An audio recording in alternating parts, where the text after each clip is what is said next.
сегодняшнего дня с 10 часов по местному времени по всей России стартовал основной период единого государственного экзамена.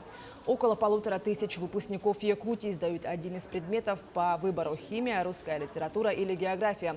Для этого по всей республике было открыто 124 пункта проведения экзамена. Один из которых открыт на базе Якутской городской национальной гимназии. Здесь 104 ученика из 23 школ города сдают экзамены по химии.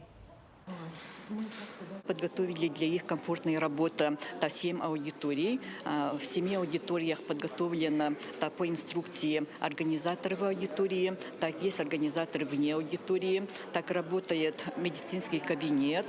Они приносят с собой только калькулятор, простой калькулятор, с паспорт, черные гелевые ручки. Могут они взять воду, там могут взять лекарства, если они необходимые.